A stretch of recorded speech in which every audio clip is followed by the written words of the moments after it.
All right, thank you everyone for being here with us today. I apologize for starting late. I'm hoping that everyone can hear me. If you can hear me, can you just kind of wave your hands if you can hear me? Can you tell Brian if they're saying they can or not? Okay, all right, I see the thumbs up. Thank you so much for that confirmation. I'm Harold Johnson. I am the chair of the Mayor's Task Force for Economic Business and Economic Development. We canceled our meeting on last month rather, and I thought it just would be good to continue to get the just to keep the muscle memory in place for us to continue to meet on the first Tuesday of every month. I cannot see all of the names, but let's just kind of go around with Edgar starting, and we can kind of go around the table. It's only 5 of us in the room, the fifth floor conference room. But Edgar, if you kind of just introduce yourself, and then we'll go to Sharon and Patrick and so forth. Yes, sir. Edgar Galicia, Central Avenue Betterment Association, Executive Director. Great, thank you. Sharon? Patrick Waters, Acting Chief Counsel. And we also have Brian Perez, who is our liaison to the mayor's office as well. So we appreciate everyone for being here. And I can't see who we have there, Brian, but if you can just call their names and they can introduce themselves, that would be great. Jaquise Barber.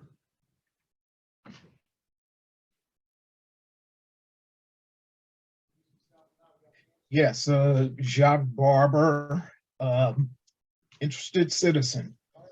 Okay, hello, Mr. Barber. Good to see you again. Yes, glad to be here. Pam Smart.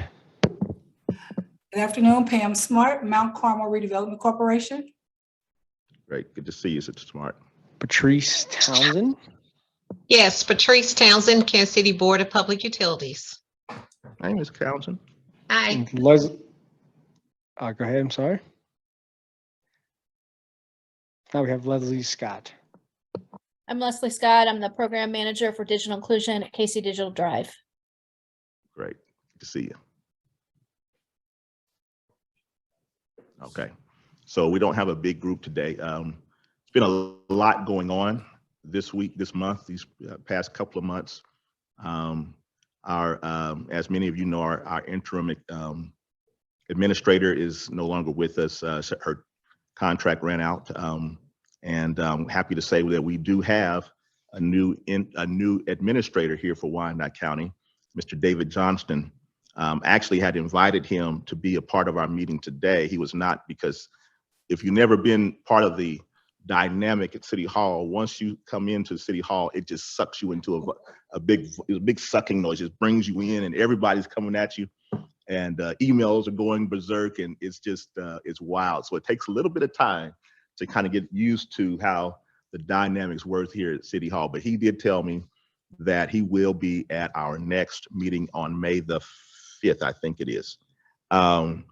We also lost our chief legal counsel, Misty Brown, and that means that Mr. Waters had stepped into that position as the acting chief counsel. And again, he probably is in over his head with all the things that she was dealing with, plus the stuff that he was already dealing with. So it's not, we're gonna need a little bit of time to kind of readjust our schedule and our dynamic, and make sure that we're getting everybody acclimated as to where we are here. It makes it challenging for us as commissioners to schedule and reschedule and bring groups together when all of the players are not in play, and or looking over and overseeing multiple departments and multiple responsibilities. So because we canceled the meeting on last month, I wanted to at least bring us together this month to talk about where we're going.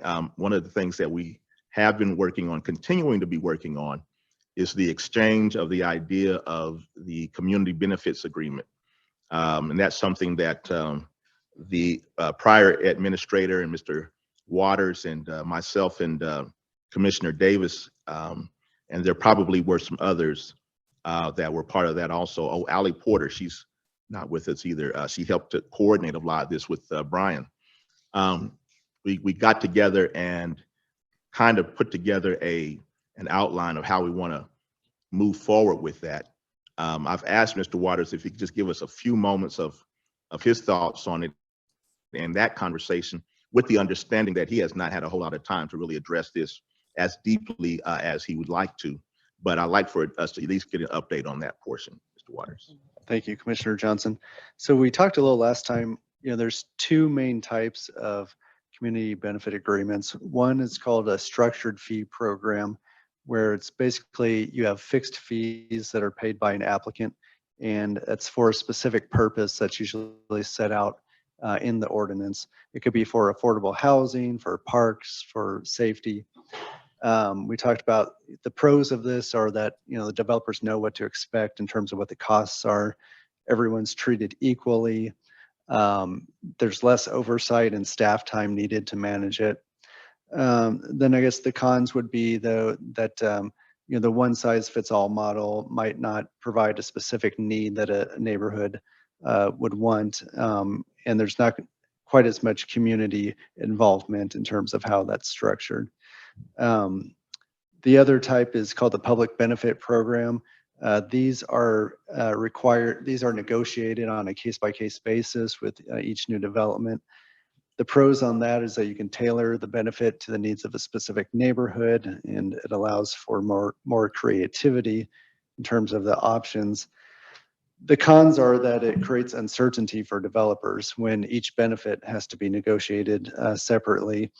It can also create conflict between neighborhood organizations. I've read quite a bit about that in terms of some communities that use these, where you kind of get these turf battles where, if a development is right along the line of a district or right along the lines of where people consider to be a certain neighborhood, you get these turf battles, and that's not really helpful.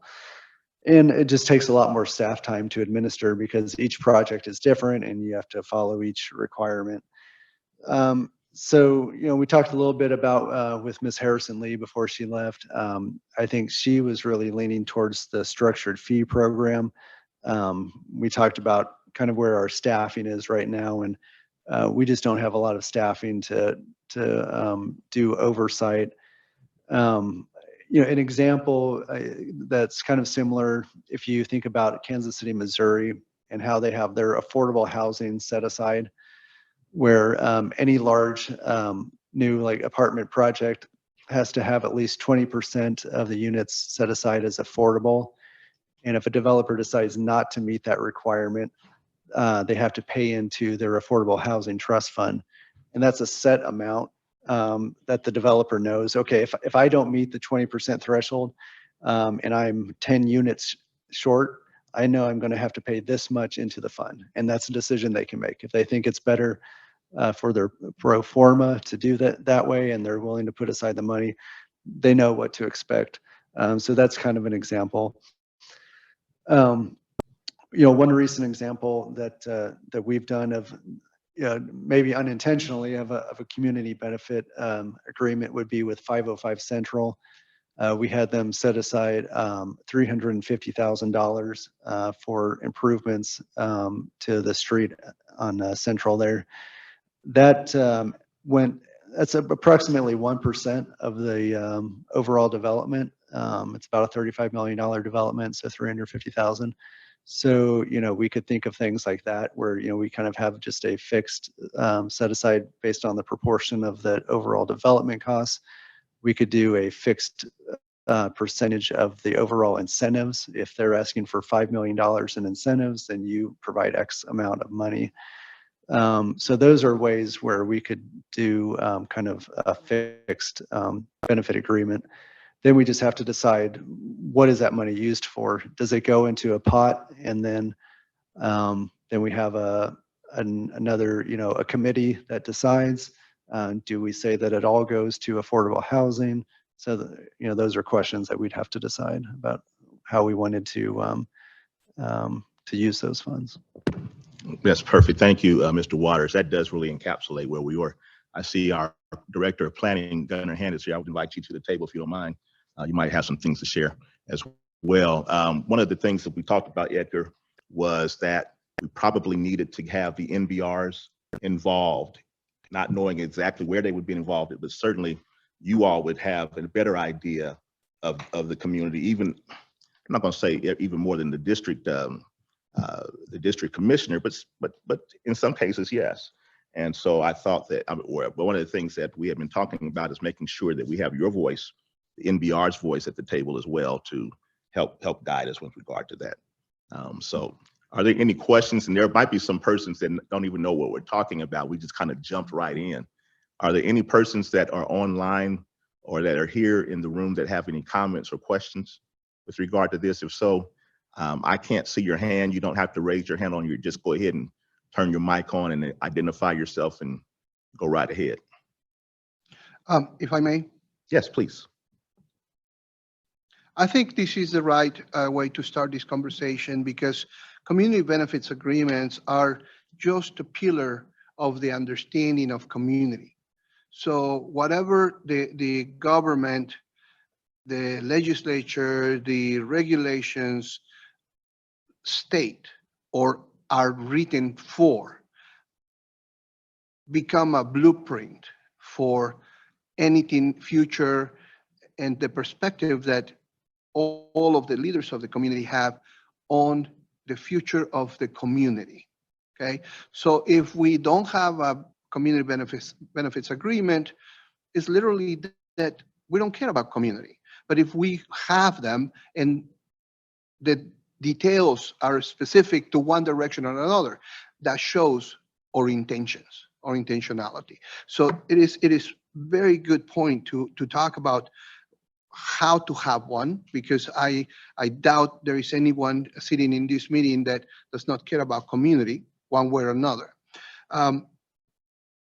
The single request that I have for what we're doing with starting with the community benefits agreements and moving to whatever strategy of growth that we determined is feasible for or needed for our community, is that it doesn't matter how we do it or what we do, we need to generate upper mobility for our people, okay?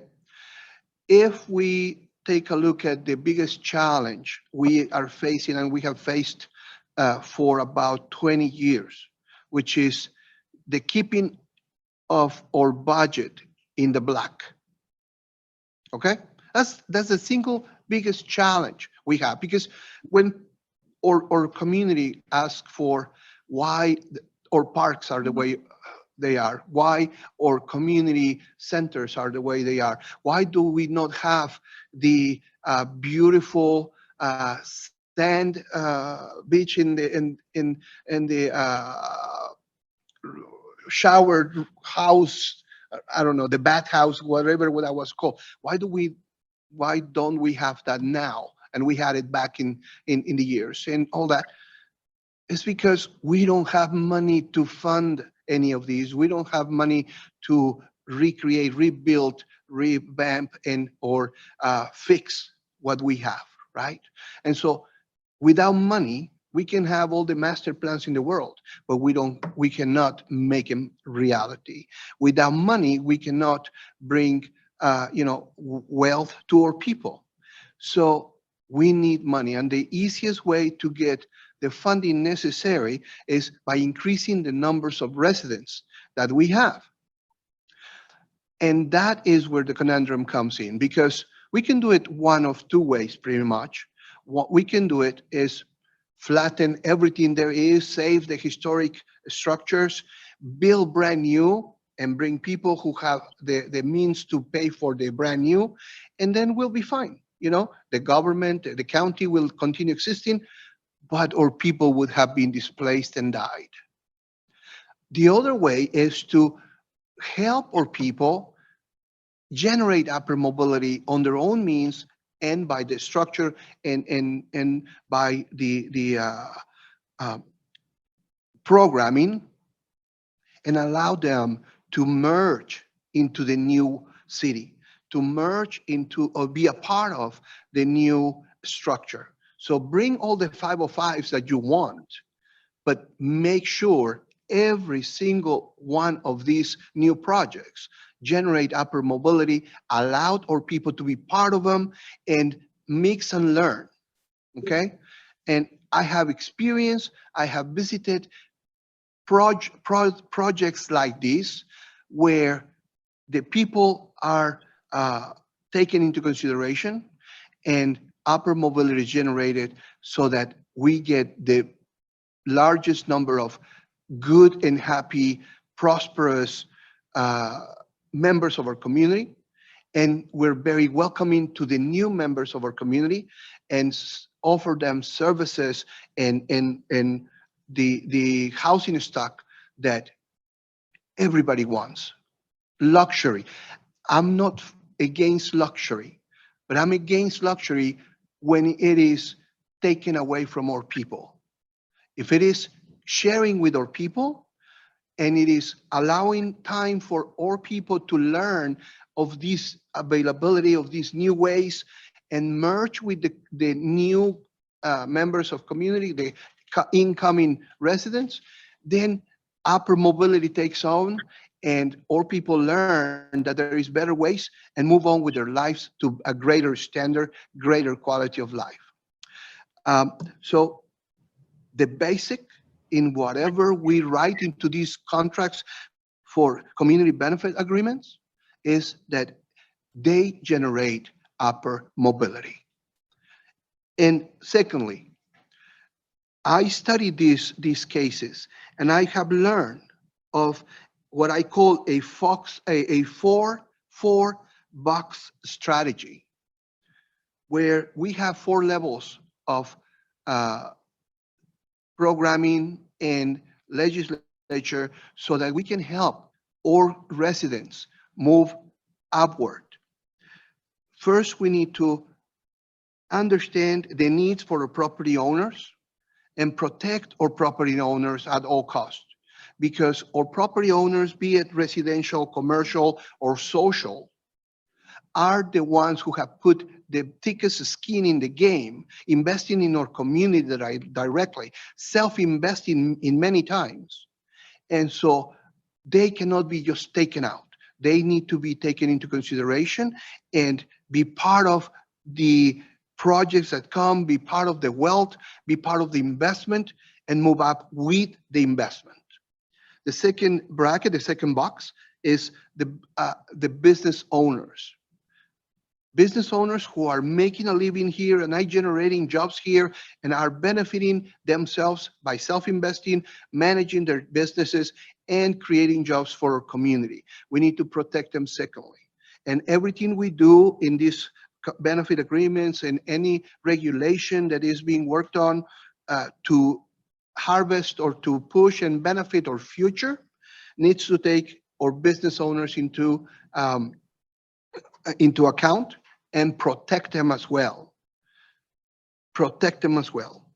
And the third box is filled with the stable residents.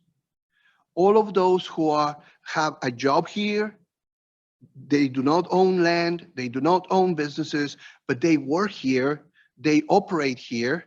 All of those who have been able to maintain the rent paid for at least a year or 2 years, which can be demonstrated by their contracts, by the landlord letters, that they are stable residents. We need to include them into these benefits, into this legislature, so that they are protected somehow. And this is where this 20% of low-income housing comes in. But low-income housing does not operate or functions by itself. It's not just let's give them a house and do whatever they want. No, let's think about these stable residents that can rent and have been able to pay rent for a period of time, and they can learn new trades, they can learn new jobs, they can educate themselves and bring services to these new housing structures where the single mother of 2 can get a low-income apartment in a nice building structure, but can also get a license with education, obviously, a license for babysitting. And now she's able to offer these babysitting services to the rest of the residents.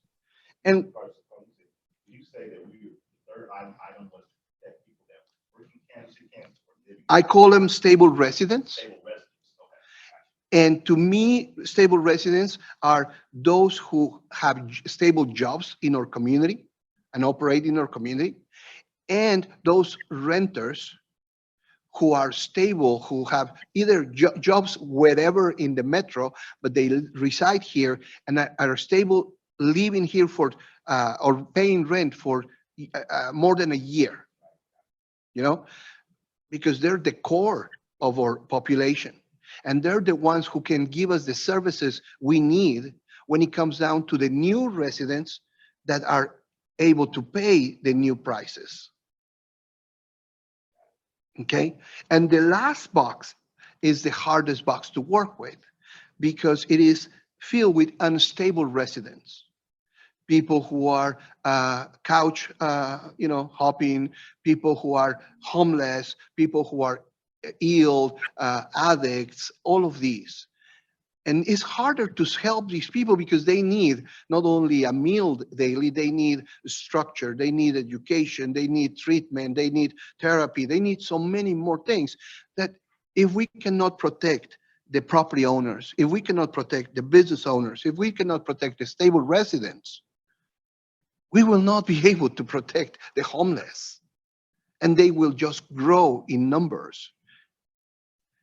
But the catch 11 thing is that if we work with the property owners, if we work with the business owners, and we work with the stable residents and are successful in generating upper mobility for all of these people, all of these groups, we will have the revenue not only to start growing again on our own means by the sheer number of new residents coming into the area, but we will also have enough funding to help our unstable residents.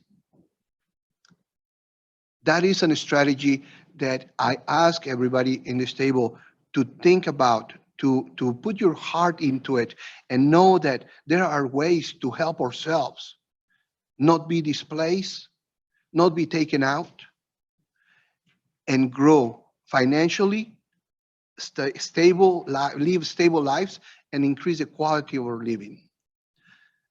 And that starts with a significantly strong community benefit agreement structure.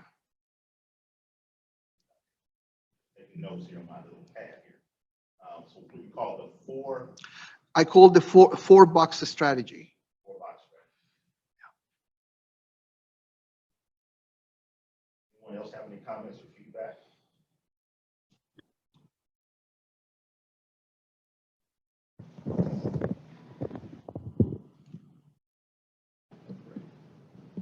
Gives us a lot of feedback here. I think Mr. Barber has a hand raised.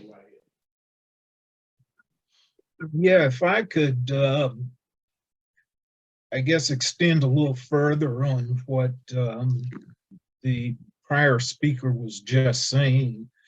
I've seen the county have a number of master plans. There have been consultants to come in to talk about community development and those kinds of things. And I'm sure all of us constantly hear about the complaints about property taxes and so forth. And as the previous speaker also mentioned, the fact that the county faces shortfalls in the budget to address all of the things that citizens would like to see. The one thing that will help with increasing the budget is increasing the tax base. Currently, the residents that do pay the property taxes feel an unfair burden. Whether it's fair or unfair is a different issue, but the bottom line is that the county needs more revenue. and coming back to the whole idea of a master plan, at least to me, I have not seen a master plan that is truly comprehensive in looking at community development that has a focus on increasing the prosperity of the county. It's a multifaceted view, and we have a number of patchwork programs, but none of them have been incorporated into a comprehensive plan. It's nothing that could be done overnight. It could take 10 to 20 years to reach fruition, but it does require a commitment, and it requires a vision that incorporates all aspects of community development, which means not just housing, but commercial development, employment, upward mobility opportunities,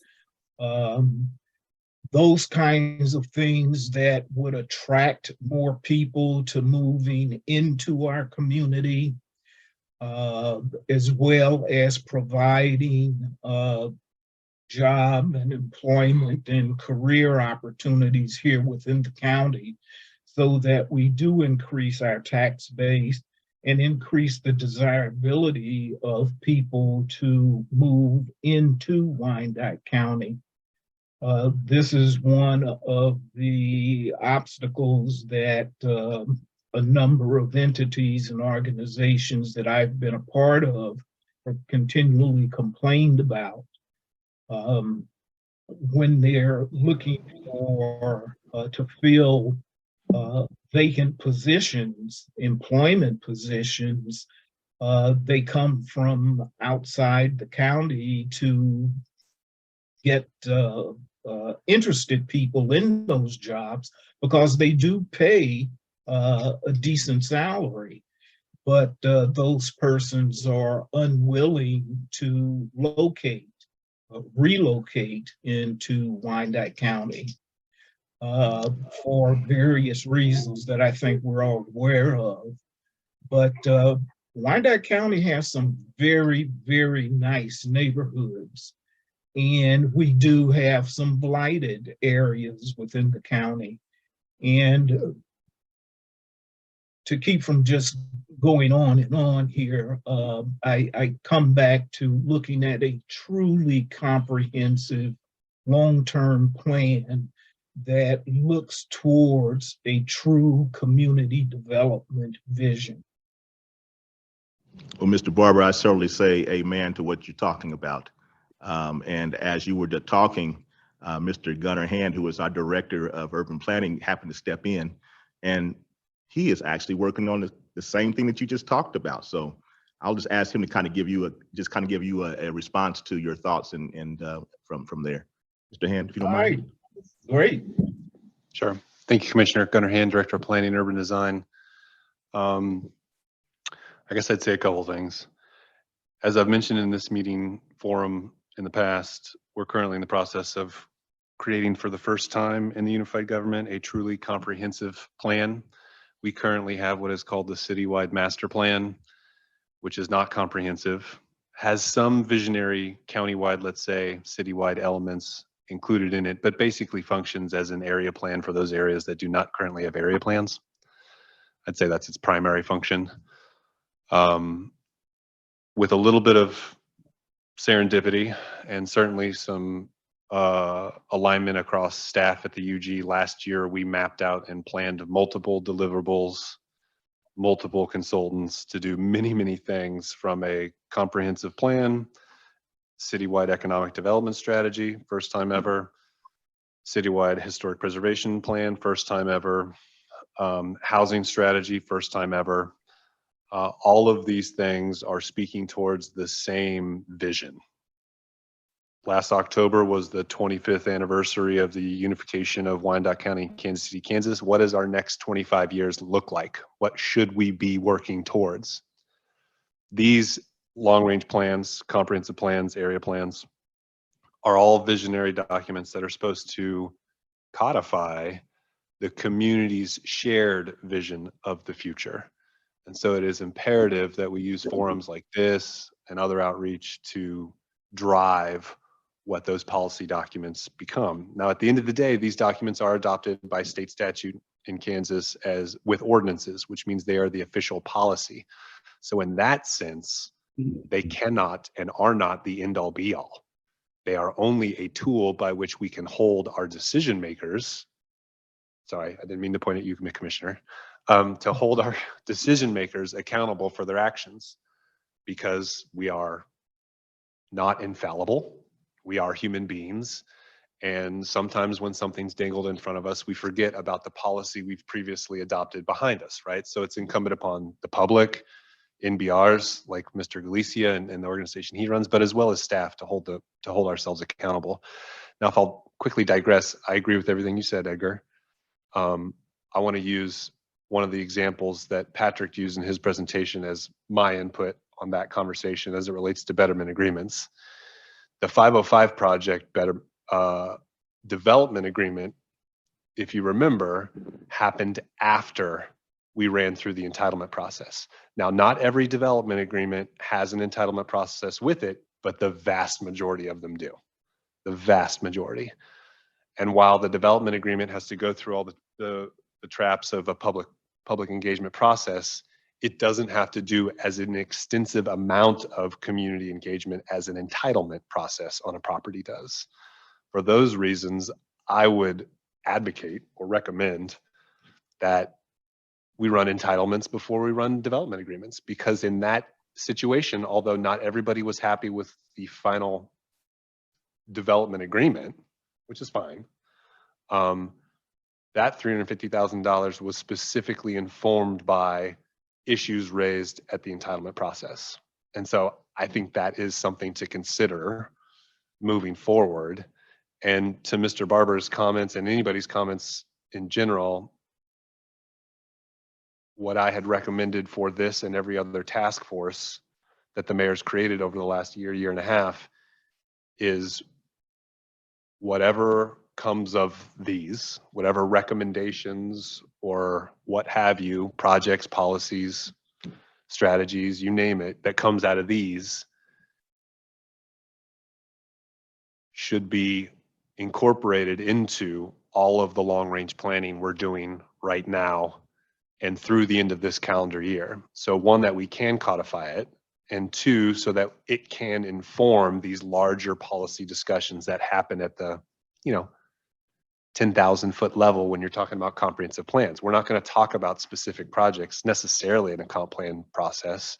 We're going to create a North Star that area plans can then dig a little deeper in, and specific for those areas and in those neighborhoods, develop real projects and strategies to move those forward. So I'll just put that back out there, that if it's we just had a meeting last week where a commissioner specifically noted betterment agreements needs to be a part of the comp plan process. And here you are talking about betterment agreements, and what a great vehicle by which we can get a conversation started, vetted, and then raised to a policy discussion level through the comp plan process. So that's my recommendation. If I may say, I believe that the biggest risk we're running today is to repeat what happened to the county and the community with 505 Central. We are so starved for success as a community. We are so starved for recognition and growth and looking better, that when someone comes in, shines money at us, we become their prey. We become attuned to them and we cater to them. The reason we don't have a community benefit agreement with 505 is because we never thought of that before it came to us. The reason we don't have control over 505 is because we never sat down and thought through what development should look like for us before they came and shined their money. I think we are at the moment, of the specific moment where we need to, and I know you're working on all of these, we need to define what is that we need, what development we need, and how it should look like, and put out there a request for projects that fit the picture we're trying to paint. And whoever comes and says, hey, I have these many millions and I want to do it X or Y, if they don't have this understanding of the community agreement, if they don't have the understanding of respecting our community and helping us with the upper mobility so that we can be successful together, then they shouldn't be the ones developing our community. And that, I know you're working on it, Ganner, and we need to make sure this becomes part of the process, not the baseball batter that is going to rescue the game. Commissioner, I wonder if what we're doing, what the UG is currently doing with the RFQ, RFP for the 3 UG-owned parcels is another conversation this task force should have as it moves through the RFQ process and into the RFP process. The intent was always to kind of pre-qualify lead developers and subcontractors for the 3 sites. But then as it moves to RFP, the RFP stage, I think our current thinking is we're going to let them out one at a time, still to be determined. But after RFQ is when we initiate the engagement, continue in some cases the engagement at each site. And I'm wondering if one of the places we should stop is here or report back to here so that we can both fine tune that RFP as we are in it right now, but also use it like we are currently using the whole RFQ, RFP process as a,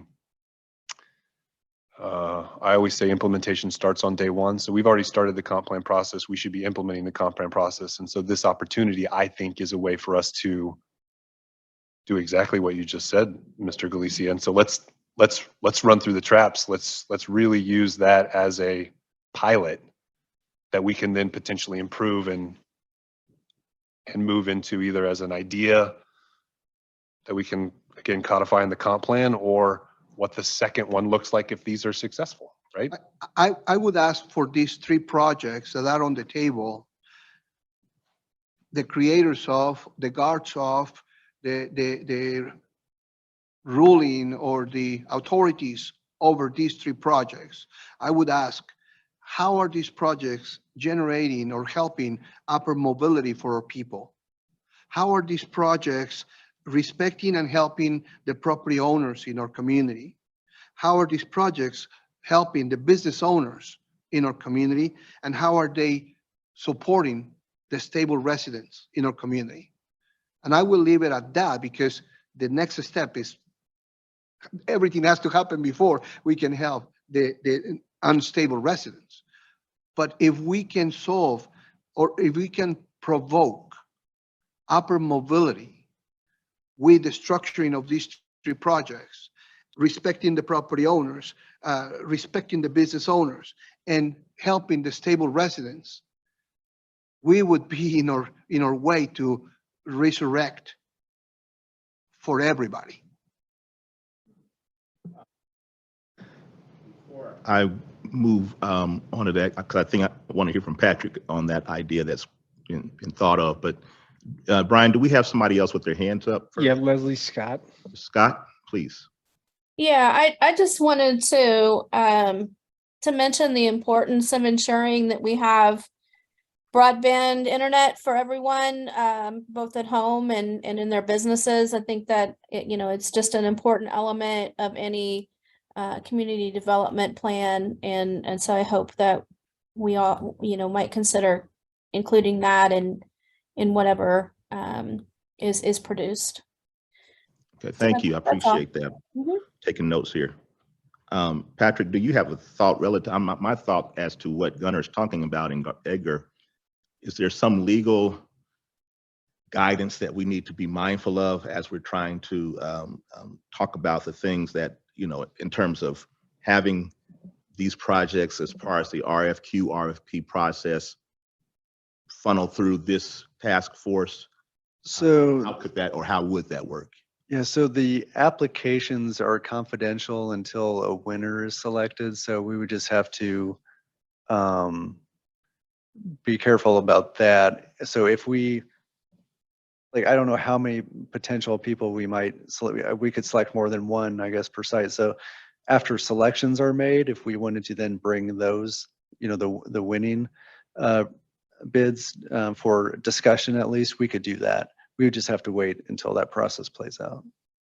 We would have to wait until the actual developer is determined based on their Yeah. response to the RFQ. Right. Go ahead. Just as a quick clarification, because Patrick didn't review this RFQ when we wrote it. Another legal counsel at the UG did. So the RFQ will pre-qualify multiple primes and multiple subcontractors who will then pursue each individual site at an RFP and be awarded that site. So first round is just a pre-qualification. My thought would be somewhere between RFQ and when we start RFPs, we should report back to this committee with who was pre-qualified.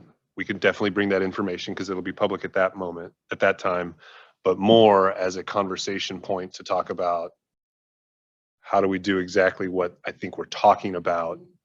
Generate upper mobility. And let's get input on how we should then, what did we learn from the RFQ process? Who won the RFQ process? What are the next steps? And how do we better inform those next steps to get the end result that the outcomes that we're looking for? Like, what are the inputs that require the outcomes? And I would like to add that the term upper mobility might be too general, or, you know, it's easy to understand by planners and financing or community developers.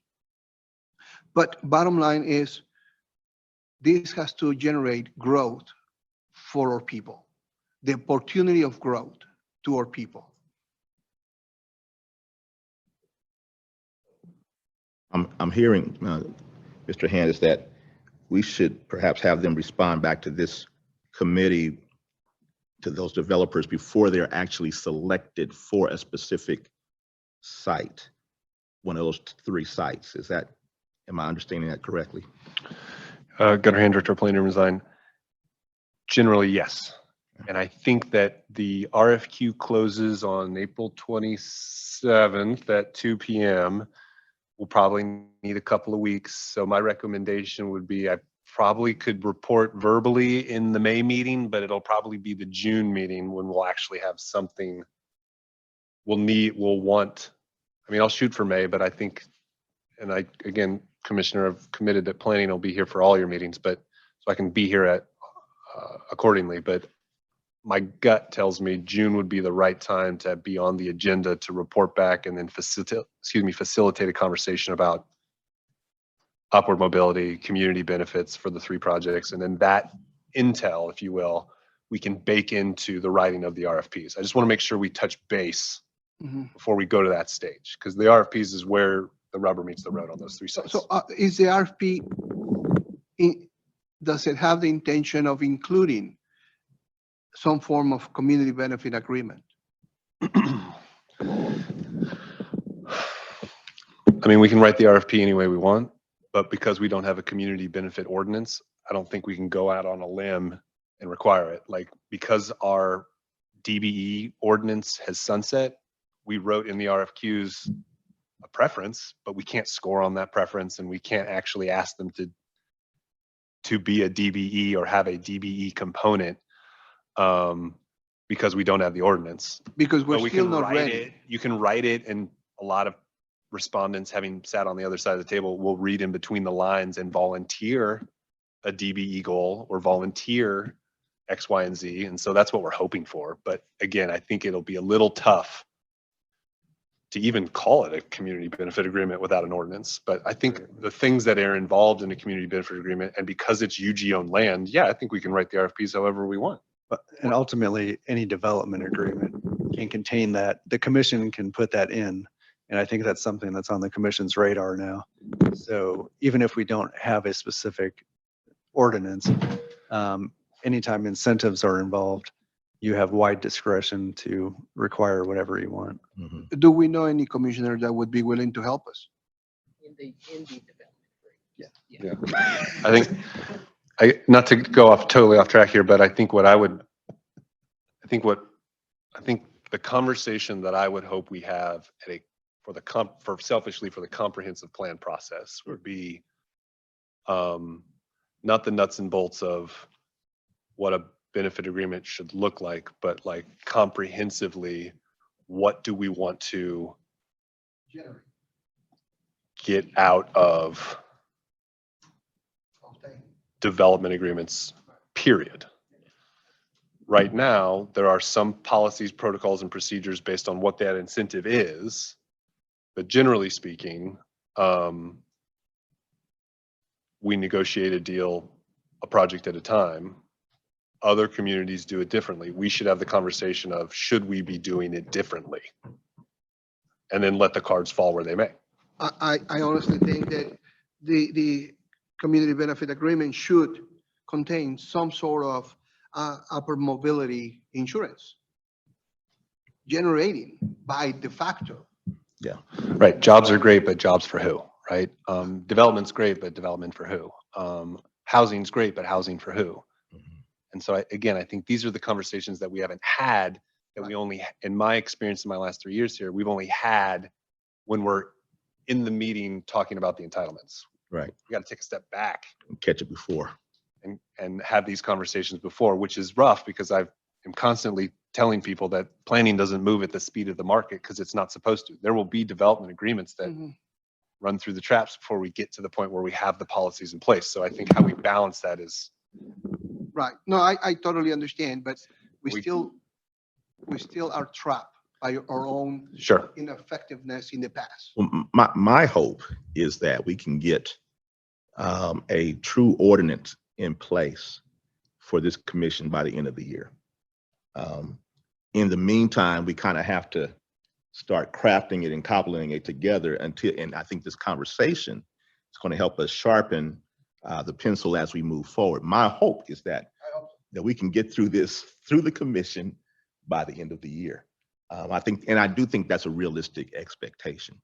That will also have tentacles to the citywide, countywide master plan as things that you've been talking about, but that will give us and also have tentacles into the proposed and I guess ongoing economic development master plan that our prior administrator had started the process, and I'm hoping that our current new administrator will continue on, but that will have tentacles to that as well, so that we're not tripping over ourselves going forward, but that we have something that helps both from a planning perspective, both also from an eco-devo perspective, and from all different perspectives that will be successful by the end of the year. What is your timeline by chance, Mr. Hand, on the countywide master plan? We hope to be done by the end of this calendar year. Okay. Well, we're on the same page then. Yes, we are. We're on the same page. I see a hand. Yes, Mr. Barber.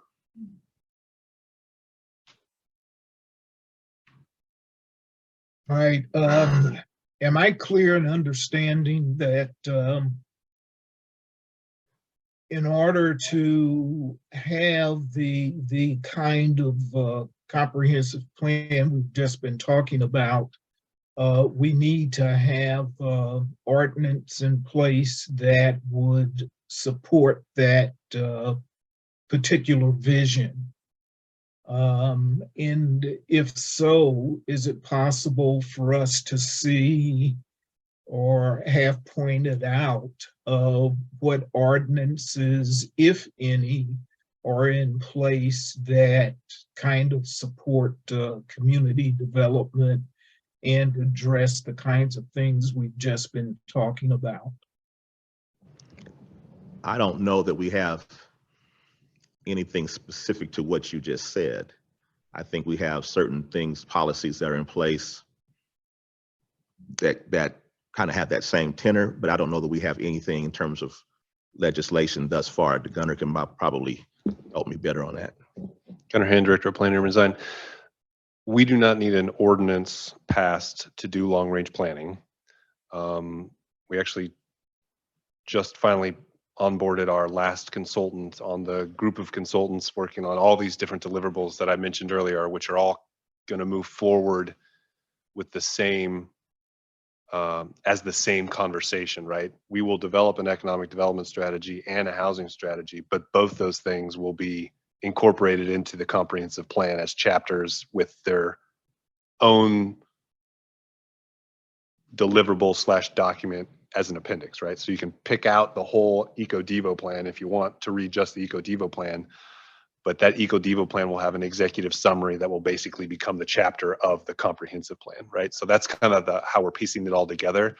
To your point though, or to your question though, Mr. Barber, I think what we're talking about is sort of walking and chewing gum at the same time, which is let's do a comprehensive plan where we're having these high level conversations about what our economic development strategy should be.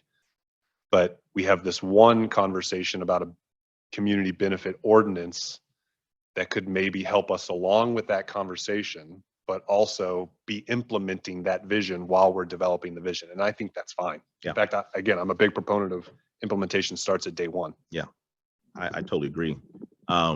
Before we close, we're almost on our timeline. Sharon, do you have anything that you wanted to input there? Or no? Okay. And I see Jennifer, you joined us, Jennifer, as well. Did you have any input on the discussion that we're having at this time? No, I think it's some good conversation going, and again, getting all the parties where we know what everybody else is doing, and conversation is always good. So I appreciate the opportunity to be an observer today. Okay, great, thank you. I see also Mr. Witt is there also. Kim, did you have anything that you wanted to offer? Hi, thanks for the opportunity. I love the discussion today. I think one thing we didn't really touch on, but I think it really does dovetail what Mr. Galacia was saying earlier about inclusion.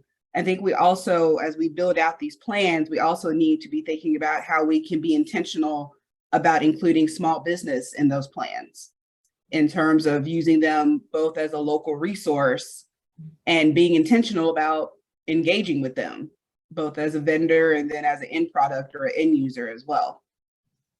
I was hoping that someone would bring that up. Go ahead and finish your thoughts.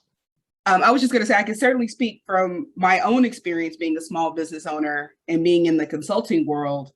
Even though I grew up here, went to Sumner Academy, I know a lot of you commissioners and politicians and local folks, I still don't feel engaged. I still don't feel like I have good inroads to be able to participate in these great plans that are being developed, either as a vendor or as an end user, as just a fellow small business owner. So I think that's definitely something to keep in mind as we start to organize around these bigger plans.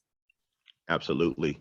One of the things that Mr. Hand and I did talk about was utilizing these forums as task force forums as a means of community engagement, because we've had as many as 25 or 30 folks on board, and we've had as few as maybe 5 of us on board, but each of the meetings provides the space to even discuss what you were talking about, Mr. Witt. I totally agree with that. And I do know, just at least what was told to me from our interim county administrator rather, that the economic development master plan will speak to the challenges that are faced by small businesses. And we'll have that built in as a component of the overall economic development plan. Now, of course, we've got to work and be patient to give our current new permanent county administrator a chance to kind of level himself and get organized. I'll be talking to him tomorrow, but we can even lead into that at our next meeting, which she will be a part of in May. So this conversation is going to continue to go on. I don't know what's going on with all the other task force. I can only speak for this one. We are meeting pretty consistently, and I think we're providing a good space for the community to be engaged. I think that there's some areas that we can do better, but overall, I think we're doing the best we can at this particular time. So thank you all for your comments. Anyone have any summative comments before we dismiss today?